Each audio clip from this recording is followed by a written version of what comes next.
Could Matt Lafleur be on the hot seat, even though we had 3 really good years where they won the division and had at least 12 or 13 wins? Do you think he could be on the hot seat if they don't make it to the playoffs this year? Dane, I'll let you take that one. Yeah, I mean, it depends. You ask some Packer fans, he's already on their hot seat. There's no doubt about it. So here's the deal. Mark Murphy, the Packers president, is the president through, I believe, 2025, at which point he's going to be retiring. I'd be absolutely shocked if Mark Murphy's making another head coaching hire before he retires. That's my impression. Wags might disagree, but I think that Matt Lafleur right now, this is going to be a really unique and interesting year for Coach Lafleur.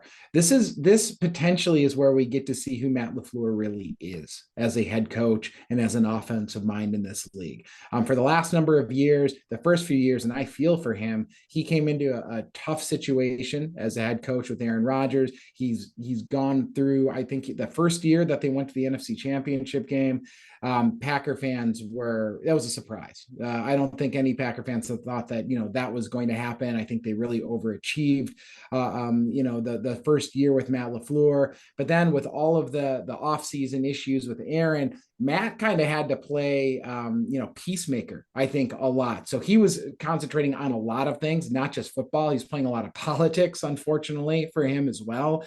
This year, going into it, we are going to see a Matt Lafleur offense. We are going to see how he operates with a team where there isn't a guy who's roughly the same age, who's won a ring and a bunch of MVPs, also trying to call the shots. There's no power struggle, I think, going into this year. And I don't know how much there was before, but now it's absolute. This is Matt LaFleur's team. He's the head coach. So I think what we're looking for is it's not do they make the playoffs or not, although I think the expectation is Green Bay is we want to make the playoffs. We expect to make the playoffs, but it's how does this team look when they get punched in the mouth? Do they come back from those? Because we've seen this team fold when they get punched in the mouth sometimes. What does this team look like going forward? Is this a growing year? Do they look like they're building towards something? If they're not building towards something, or it looks like they're starting to flatten out, or this team's plateauing, or Matt LaFleur is not making an impact the way you want him to make an impact, they get sloppy, then potentially we could see, something change. Not after this year, I don't think, but, he could be in the hot seat going into 2024.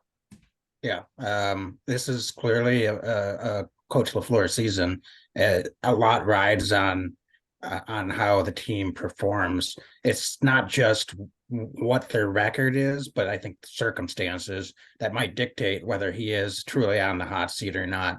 And certainly a lot of it's going to be progression of the team, as Dane mentioned. This is a young team. They might struggle a little bit early, but they start playing better and better over the course of the season. That's coaching, right? And so I think that's going to be a key component of how Coach LaFleur and the rest of his staff, for that matter, are truly evaluated by this Packers front office. But listen, make no bones about it. He doesn't have an MVP, first ballot Hall of Fame quarterback to fall back on anymore. As Dane said,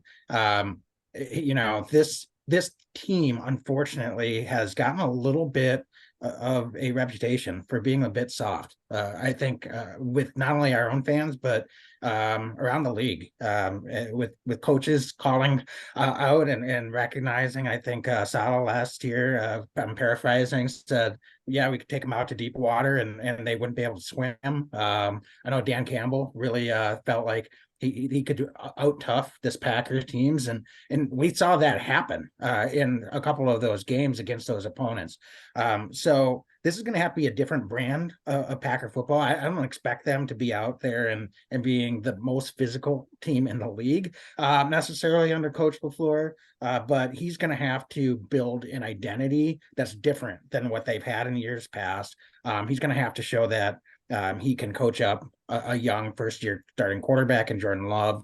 And I definitely think he's going to have to prove that he doesn't hang on to guys and coaches too long and really drives accountability, both on his staff and in the locker room. Because that's been another criticism, I think, particularly of some small minority of vocal Packer fans, and maybe for some good reason, that he's been such a player's coach, in particular, that he's had guys back perhaps a little bit too long, and that can hurt some of the accountability and the sense of urgency in the locker room. So it'll be interesting to see what lessons he's learned in his first few seasons as a coach, and very highly successful seasons, I might add, not last year notwithstanding, and how that helps him build an identity around this young team moving forward.